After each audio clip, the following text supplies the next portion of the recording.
Today's date, 1st of January 2018.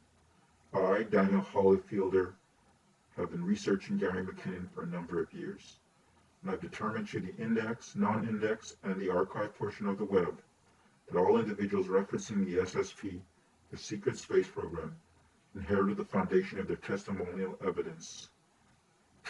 disclosure from this individual because even though many other UFO SSP authors and enthusiasts and endorsers attribute the knowledge of the SSP to Stephen Greer's original disclosure project from the info released during May 2001 at the National Press Club Conference in Washington, D.C., which was originally being done in the early years of the millennia.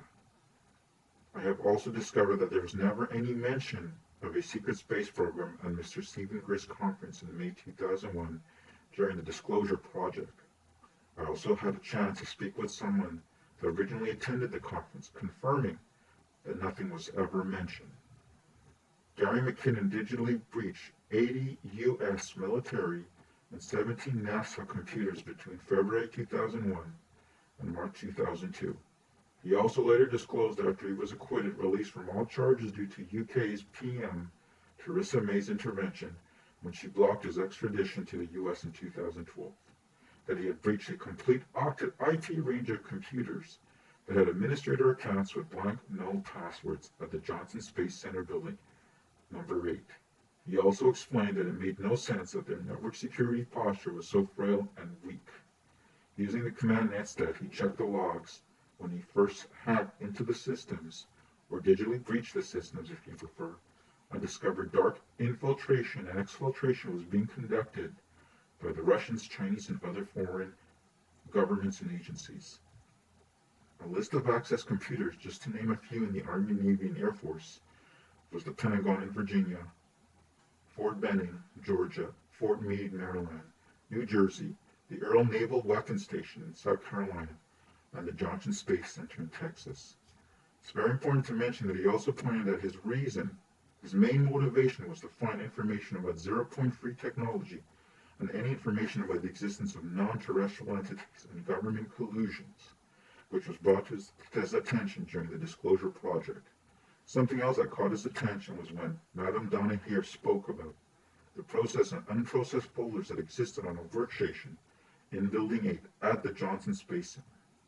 Madame Hare had explained that the processed folder contained photos that had objects airbrushed out, and the unprocessed folder contained photos that hadn't been touched. Moving forward, he found Excel spreadsheets containing the following information. List of non-terrestrial officers. He searched the net and he could not find these U.S. officer names anywhere. He also found ship-to-ship material transfers not registered anywhere else. A list of 8 USSS ships that never was released to the public. Some believe that USSS stood for United States Spaceship. In the coming years, he would come forward with pictures of Mars with foreign objects. Not much could be distinguished, or claims of a secret space base, but no digital evidence, just speculation and circumstantial evidence based on those same photos from his memories. It was only at the end of his escapade that he decided to look for Building 8 at Johnson Space Center, and not surprisingly, he discovered a network identified as jc-nasa.gov.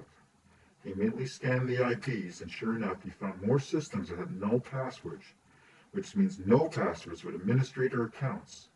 Within minutes of accessing those internet-facing IP addresses, he was able to discover the same workstation that Donna Hare had mentioned at the Stephen Greer's National Press Club Conference in May 2001. The exact same workstation that was being used to airbrush foreign space objects. The folders containing processed and non-processed of a NASA proprietary format. It was during the month of March 2002 when he successfully located a photo with a UFO object taken by Apollo that hadn't been airbrushed from the unprocessed folder that he realized that someone had figured out that he was remoting into the system.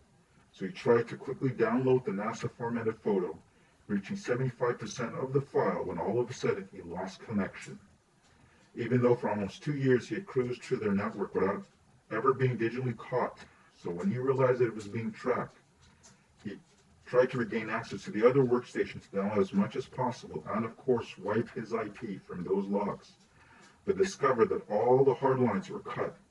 It was almost as if the 97 computers sprawled across the United States, across a plethora of those bases, and the 255 computers had their landlines cut at the exact same time in a synchronized symbiotic fashion. In conclusion, to achieve all of this, all the government agencies involved would have had to have been digitally collaborating and somehow coordinating a complete denial of access to Mr. McKinnon from their network. What am I suggesting, you asked? If you are to use Gary McKinnon as a character, direct and testimonial evidence, is accessing the Excel spreadsheets as digital documentary and demonstrative evidence, the timelines of events as analogical and statistical evidence, the sudden interruptions of hard lines for all computers over 350 at the exact same time as physical evidence, what do we get?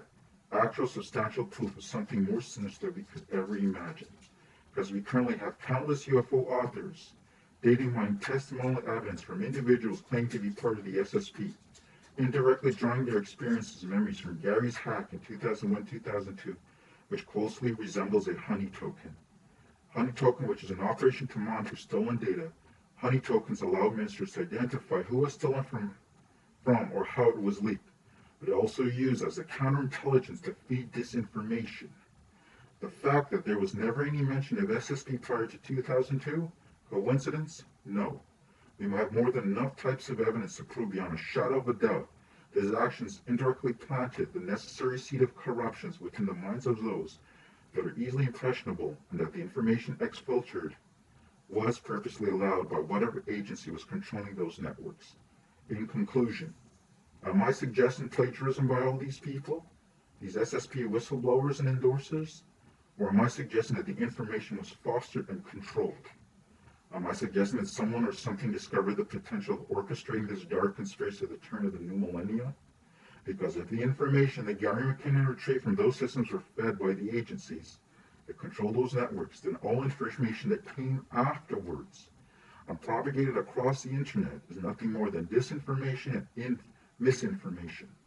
And for what reason? Distraction from something, maybe?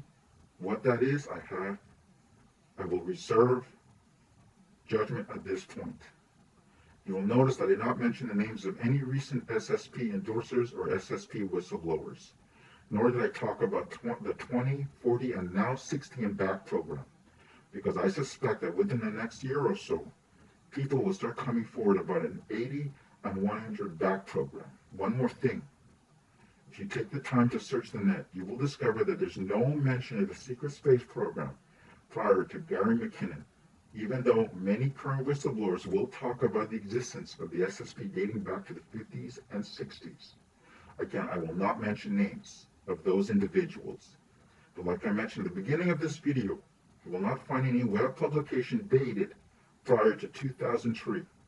Interestingly enough, it was the same year that Augustus Paz de Barros coined the term honey token. I encourage you to draw your own conclusions. This was garnered using open source intelligence.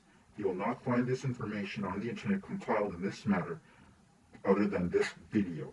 My name is Daniel Holyfielder. Thank you for listening.